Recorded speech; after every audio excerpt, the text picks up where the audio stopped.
Buon pomeriggio, buon lunedì, bentrovati ad Anteprima Corner, il solito momento del bilancio del fine settimana calcistico per le formazioni professionistiche siciliane.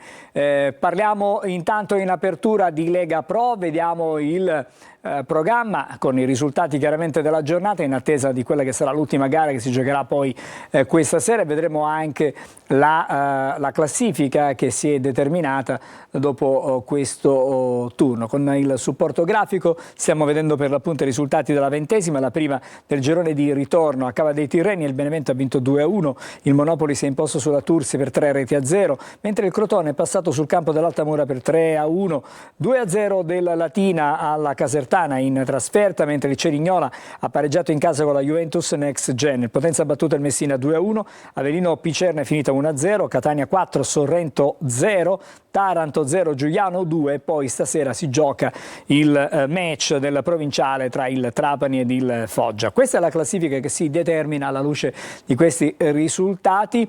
In testa c'è il Benevento con 40 punti, segue poi il Monopoli a un 38, Avellino e Potenza assieme al Cerignola 35, Crotone 32, Catania 31, Giuliano 30, Picerno 28, Trapani 27, così come il Sorrento, a 24 la Cavese e il Foggia, 23 punti per l'Altamura, 20 la Casertana e il Latina, a 18 la Juventus Next Gen, 16 punti per il Messina, 11 la Turris e 3 punti il Taranto. E adesso entriamo nel vivo della nostra discussione, della nostra analisi. Come sempre partiamo dalla Catania, un Catania che si è decisamente riscattato, Alessandro, rispetto a quanto visto contro il Potenza la settimana scorsa, 4 gol, un poker, e in questo poker spicca ancora una volta la tripletta di quello che è il leader, poi l'attaccante principe di questa squadra. Mi riferisco a Roberto Inglese, è già in doppia cifra, è lui che tiene sulle sue spalle, diciamo, il peso di tutto l'attacco del Catania. Sì, buon pomeriggio Angelo. Inglese e Stoppa penso siano le uniche certezze offensive di questo segmento di stagione per quanto riguarda il Catania, in attesa poi che il mercato di gennaio vada a ricomporre quello che è il reparto offensivo, che ritengo sia il reparto che abbia necessità dei maggiori interventi e investimenti.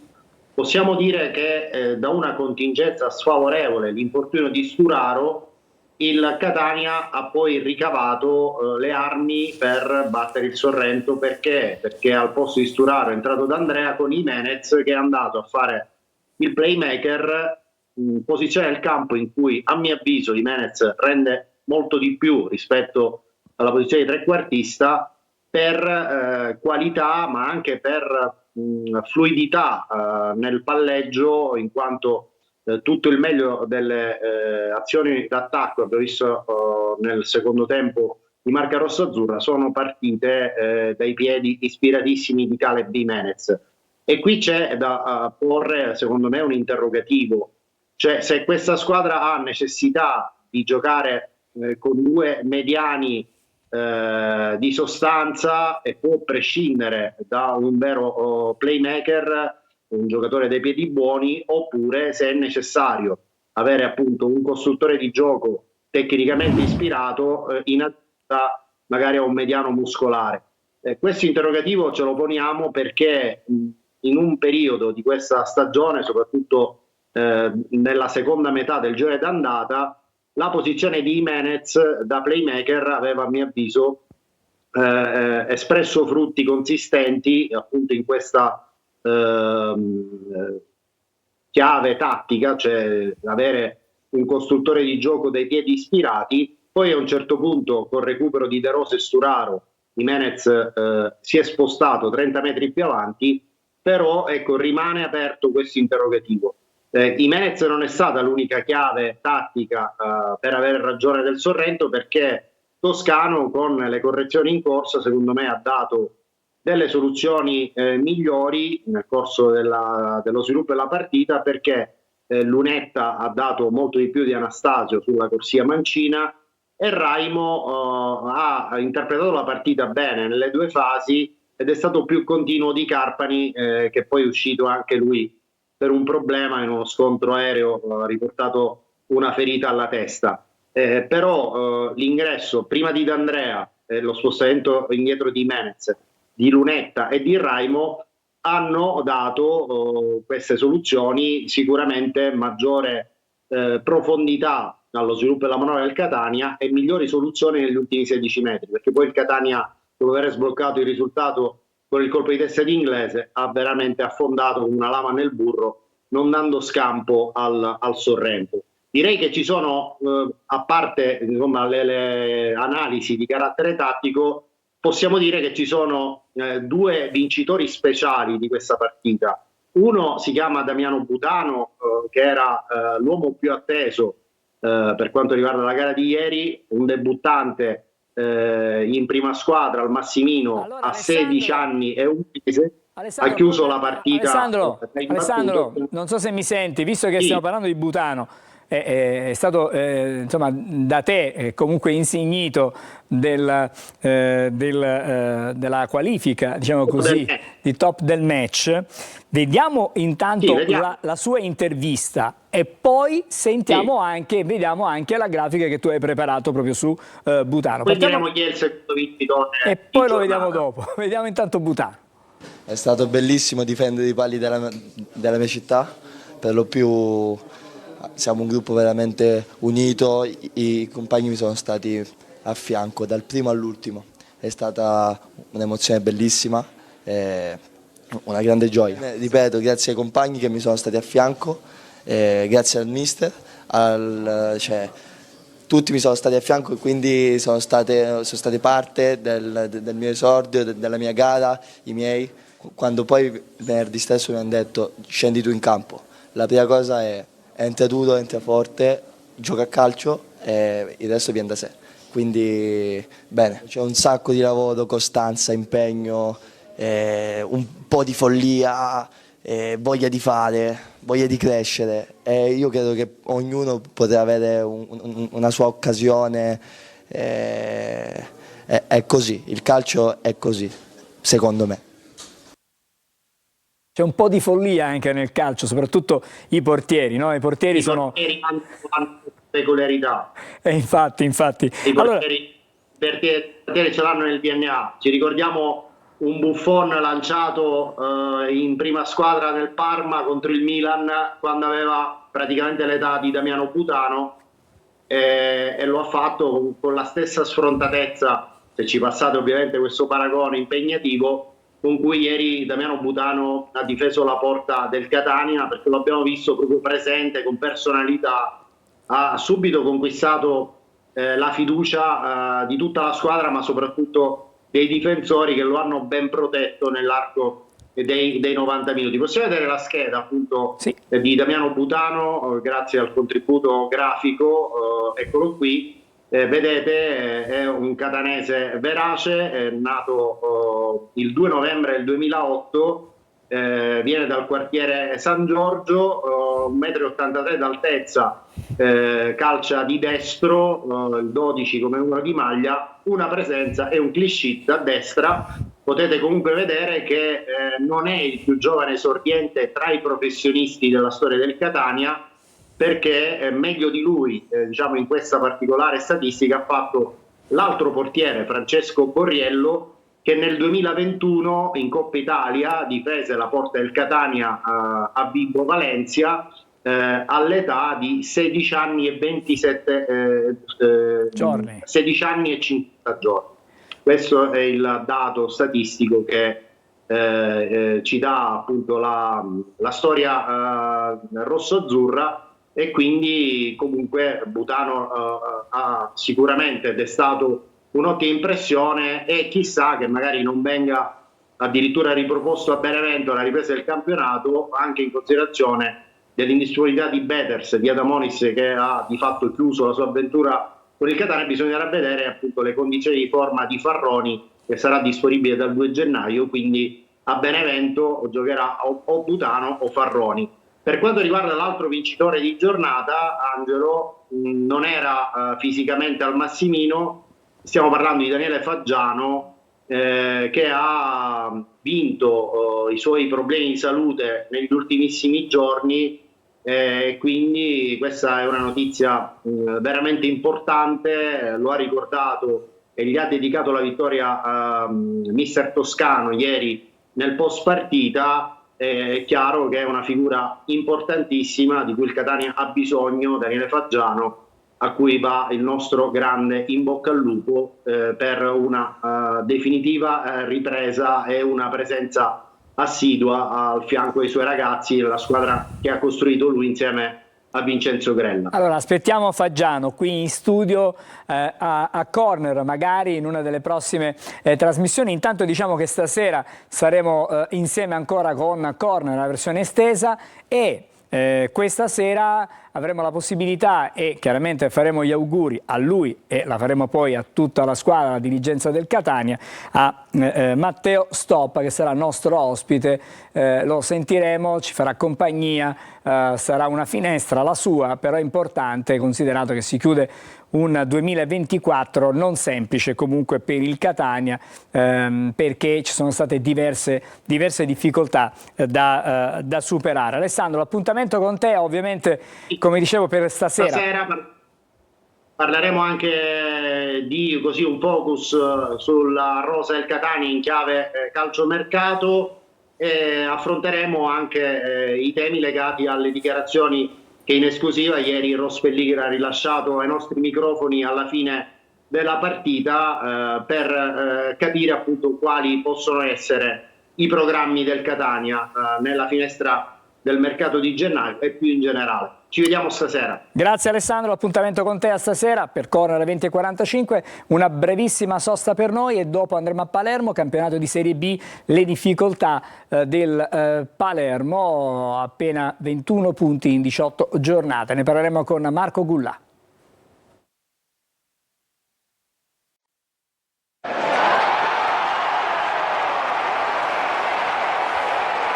È il momento adesso della Serie B, parliamo di Palermo, perché la situazione della squadra rosanero si fa settimana dopo settimana, diciamo, sempre più difficile, e adesso diciamo che siamo al limite, Marco correggimi, della sostenibilità. Ecco, utilizziamo questo termine, sostenibilità, perché il Palermo costruito per un obiettivo di classifica adesso si ritrova là ad un passo dal mettere un piede non dico sul burrone, però in quella zona rossa, quella zona difficile, complicata, che è rappresentata dalla zona play-out. Fra un po' sentiremo e vedremo di nuovo, anzi vedremo per la prima volta Marco Gullà, che è in collegamento da Palermo, se riusciamo a ripristinare di nuovo il collegamento con lui. Nel frattempo chiedo alla regia se abbiamo la classifica della Serie B, magari la possiamo mostrare, la possiamo vedere. Marco c'è, vado di nuovo da Marco. Dicevo che siamo al limite ormai della sostenibilità, ho utilizzato un termine non so se è adeguato in questo caso. Anche della sopportazione, credo. Diciamo che i risultati sono assolutamente spiazzanti, passami anche un po' il termine, perché se all'inizio del campionato si pensava che questa squadra potesse addirittura vincere il torneo o insidiare magari il Sassuolo nel poi raggiungimento del primo posto, poi dopo le prime partite abbiamo iniziato ad avere degli indizi, adesso abbiamo delle prove. Questa squadra non è assolutamente all'altezza di determinati palcoscenici e soprattutto adesso rischia, Angelo, perché con la classifica tu la stavi preannunciando, magari la vediamo dopo, però se andiamo poi a vedere la graduatoria, diciamo, della B, diciamo che questo Palermo ha sicuramente delle difficoltà, e attenzione, perché se non dovesse cambiare marcia si ritroverebbe a 3 punti soltanto di vantaggio dalla zona play-out, e sappiamo benissimo che se una squadra ha determinati giocatori che nel loro curriculum hanno sempre comunque lottato per traguardi importanti, non mai per salvarsi, ovvio che poi ti vai a ritrovare in un contesto, in una situazione di classifica e soprattutto di campionato in cui rischi davvero di essere risucchiato nelle parti basse. La stiamo vedendo la classifica. Ma stiamo vedendo, vediamo appunto che il Palermo non è certamente in una posizione agiata. Dionisi, che ha parlato poc'anzi in sala stampa, ha detto, adesso lo ascolteremo, ha detto non è una situazione drammatica, ma io credo che dopo 3 sconfitte consecutive, dopo delle prestazioni, non quella contro il Sassuolo, ma anche quella contro la Carrarese, quella in casa contro il Catanzaro, assolutamente scoraggianti, credo che la situazione sia davvero molto, ma molto preoccupante, anche perché questa squadra è come se avesse una sorta di encefalogramma piatto, non riesce a reagire in precise situazioni, ma soprattutto in precisi momenti anche della partita. Contro il Sassuolo non ha giocato male, questo dobbiamo assolutamente evidenziarlo, il Palermo anzi per 60-65 minuti ha retto al gioco comunque positivo e importante del Sassuolo, e poi però addirittura ha quasi sfiorato il vantaggio con Di Francesco, e poi c'è stato un calo come sempre psicologico. È arrivato l'episodio con il gol di Pierini che valse i 3 punti alla formazione neroverde, poi il Palermo non ha più reagito, e quindi ci sono sicuramente dei fattori che in questo momento sono assolutamente penalizzanti per questa squadra. Penso al fatto che in attacco in pochi segnano, perché comunque è arrivato il primo gol di Ledo Aron, ma non aveva fino adesso mai fatto gol. Brunori ormai è quasi un pesce fuor d'acqua, un giocatore che non è assolutamente entrato in sintonia con gli schemi e i dettami tattici di Dionisi, e si parla anche addirittura di alcune liti nello spogliatoio con il direttore sportivo. Ovviamente sono delle indiscrezioni giornalistiche, ma se la società non conferma o non smentisce, noi comunque le diamo.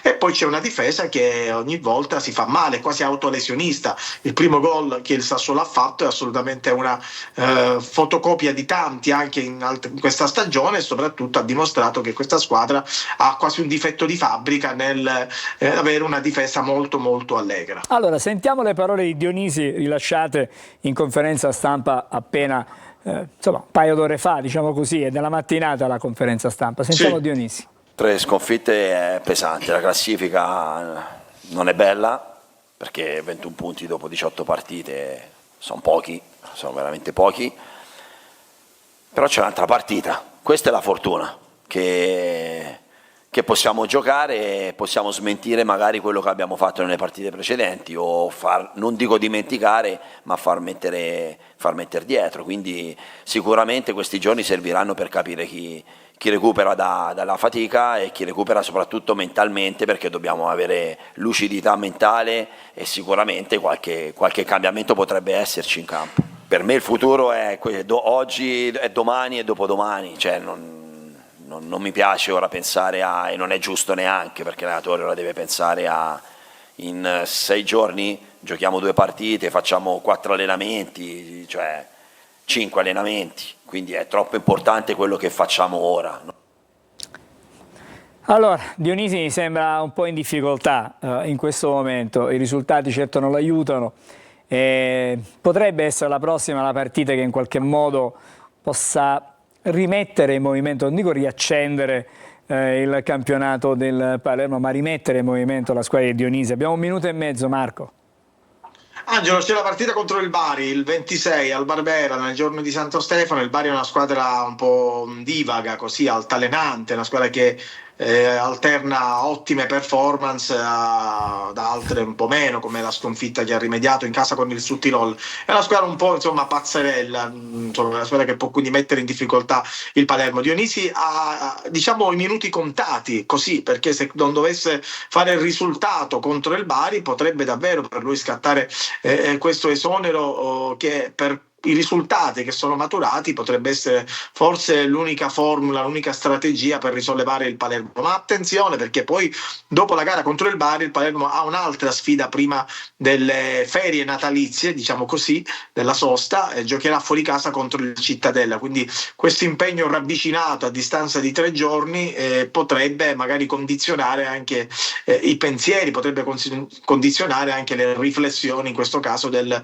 City Group nei confronti confronti del suo allenatore. Quindi diciamo che la prossima partita questa volta sembra davvero quella decisiva, però attenzione perché potrebbe essere una gara decisiva in riserva, visto che poi c'è l'impegno contro il Cittadella. 180 minuti, se il Palermo dovesse fare punti in entrambe le occasioni, in entrambe le partite, Dionisi potrebbe salvare la panchina, ma io aggiungo potrebbe poi rappresentare anche un problema alla ripresa, perché è ovvio che questo allenatore in questo momento non ha ancora trovato la chiave, la password per permettere alla sua squadra quantomeno di avere un'identità. Il Palermo in tante gare ha dimostrato di non avere un'identità precisa e soprattutto di non essere squadra.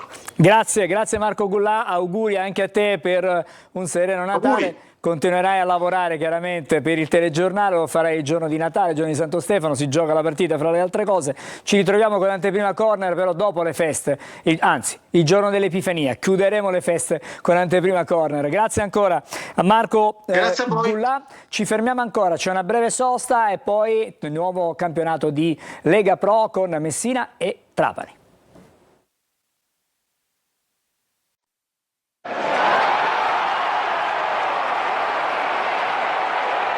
Di nuovo insieme per Anteprima Corner e torniamo a occuparci ancora di Lega Pro Serie C con Sergio Colosi. Buon pomeriggio Sergio. Buon pomeriggio Angelo. E abbiamo anche in collegamento Franco Cammarasana. Grazie anche a te Franco. Buon pomeriggio, buon pomeriggio. Bene, allora cominciamo dal Messina, poi andremo al Trapani che stasera è in campo, comunque lo ricordiamo, con il Foggia alla Provinciale. Sergio, per il Messina la trasferta di Potenza è stata l'ennesima delusione, come dire, questa squadra ha dei momenti in cui magari riesce a fare qualcosa di buono ma poi ripiomba di nuovo in una situazione quasi di smarrimento.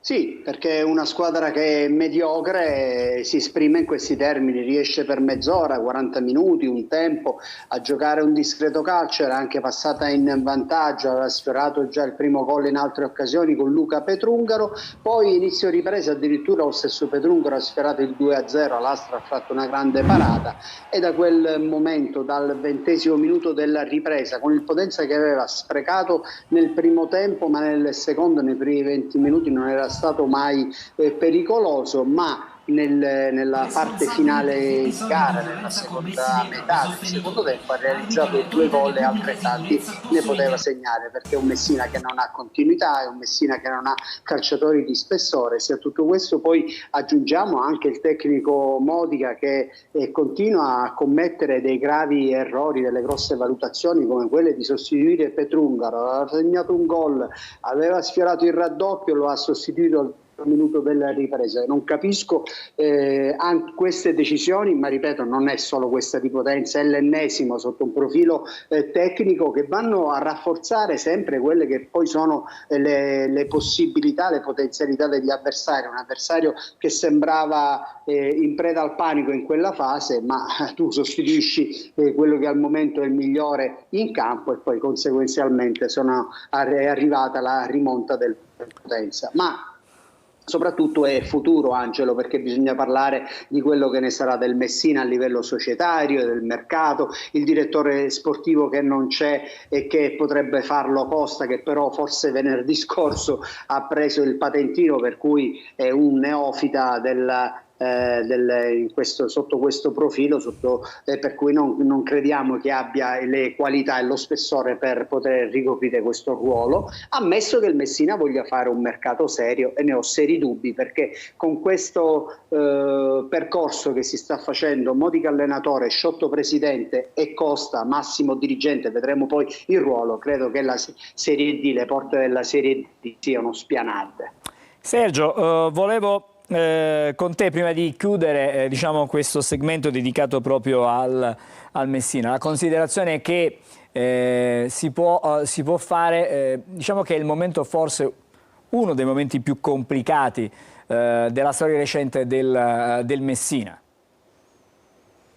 Sì, certamente, è molto complicato anche perché ormai non si capisce perché Sciotto continui a tenere il Messina, se vuole monetizzare la cessione di un club che è terzultimo in classifica, ma solo perché Turris e Taranto stanno facendo peggio sotto il profilo societario, altrimenti sarebbe anche ultimo in classifica, con campionati disastrosi alle spalle, con uno scollamento totale con la tifoseria, con un organico mediocre, un allenatore che commette errori in serie dalla scorsa estate, dopo invece essere stato determinante, decisivo nella scorsa stagione. Si arriva a un punto tale per cui il Messina in questo momento non ha valore, non ha mercato e soprattutto è la punta più bassa di un percorso già che è negativo da diversi anni, però che mai questo campionato che difficilmente il Messina riuscirà a risollevare, anche perché poi la Juventus Next Gen ottiene dei buoni risultati, il Latina ha vinto a Caserta, la Casertana comunque ha dei 4 punti in più del Messina, le altre comunque se non corrano ma camminano certamente. Grazie allora Sergio per questo tuo contributo da Messina. Intanto auguro a te chiaramente un buon Natale. Noi ci ritroviamo di fatto dopo l'Epifania, perché la prossima settimana non c'è campionato, c'è la sosta, ci fermiamo con anteprima corner e anche con corner, quindi ci ritroviamo esattamente il giorno dell'Epifania, anzi per essere precisi ci troviamo il giorno dell'Epifania, il 6, perché saremo all'indomani di un turno di campionato in Lega Pro. Grazie ancora a Sergio Colosi, buone feste. Grazie Angelo e auguri a tutti quanti, ai tifosi, a Telecolor in tutte le sue componenti e a tutti. Grazie, buon lavoro Sergio, ci racconterai eventuali novità in casa Messina durante i telegiornali. Adesso vado da Franco Cammarasana perché per il Trapani... Eccoti, per il Trapani oggi è giorno di partita e quindi c'è evidentemente attesa.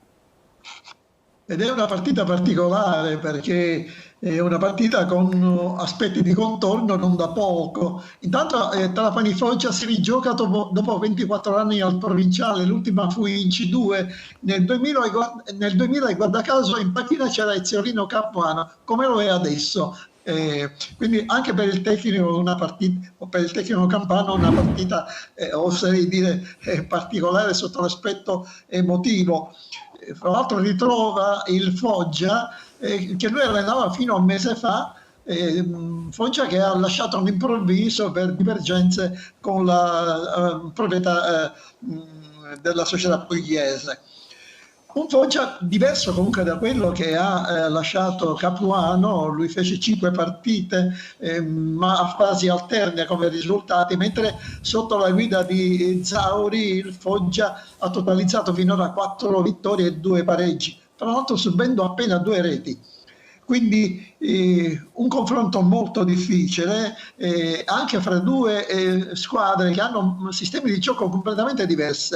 Il Foggia un 4-3-3 molto offensivo, esatto, contro un modulo, quello adottato a Trapani da Capuano, che è un 3-4-2-1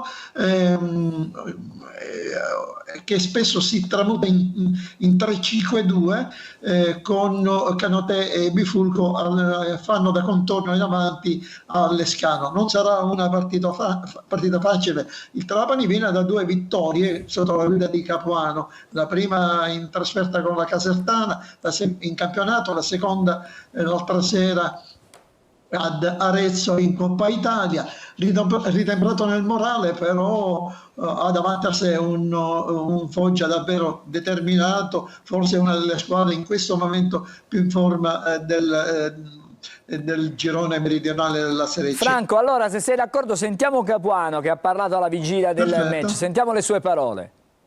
Adesso noi abbiamo un'altra partita difficile, importante, perché penso che non ci sia partita facile in C e soprattutto in questo girone. È normale che noi arriviamo da un periodo dove abbiamo giocato in continuità, magari andiamo ad affrontare una squadra che forse è più libera sotto l'aspetto proprio dell'impegno. C'è una fase adrenalinica notevole spero di arrivare alla partita quanto meno sereno è possibile con i miei giocatori. A me piace arrivare alla partita, io dico ai miei giocatori bisogna arrivare scoppiati, non con tranquillità, non con serenità, per essere magari aggressivi, quello che è il nostro modo, il nostro intento di fare calcio e di cercare, come è giusto che sia, come gli avversari, come giusti vogliono vincere, anche noi tenteremo di vincere, sapendo che è una partita difficile, ripeto, come tutte le altre. E allora queste sono le parole di Eziolino Capuano, che di fatto oggi è al suo esordio al Provinciale, la sua prima partita davanti al pubblico amico. Che cosa ci dici come ultimissime sulla formazione, così chiudiamo il nostro collegamento? Beh, sulla formazione sembra scontata, con Segolin tra i pali, poi i tre difensori dovrebbero essere Celiento, Malomo e Silvestri, a centrocampo Ciotti, Caric, Carriero, Benedetti, con, come dicevo prima, con Bifulco e Canote alle spalle di Lescano, che avrà un bel compito, anche perché, ripeto, la difesa della Foggia ha trovato una certa solidità sotto la guida di Zauri. Vedremo stasera, ripeto, questo confronto che sicuramente è molto interessante. Non sarà presente il presidente Antonini perché in contemporanea si gioca al Forum di Asseago anche Olimpia Milano-Trapani di Serie 1 di basket, un confronto importantissimo a cui sono rivolte molte attenzioni da parte degli sportivi trapanesi. È un confronto storico perché, ripeto, Trapani ritrova dopo oltre 35 anni questa sfida di pallacanestro in Serie 1 con l'attuale campione d'Italia della pallacanestro maschile italiana. Grazie Franco, allora ci racconterai dell'esito della partita nel corso dei telegiornali nella giornata di domani. Buon lavoro, intanto anche a te auguri, buon Natale, buon inizio d'anno, ci ritroviamo il giorno dell'Epifania, non puoi sbagliare. Altrettanto a voi gli auguri più sinceri da parte mia, a voi altri, ma anche a chi attraverso Telecall ci ascolta e ci vede ogni giorno. Grazie a Franco Camarasana, noi ci dobbiamo fermare qui, almeno per anteprima. Ricordo stasera 20:45, come sempre su Telecolor, c'è Corner, versione estesa, ci occuperemo e parleremo tanto di Catania. Ovviamente a voi tutti la buona giornata.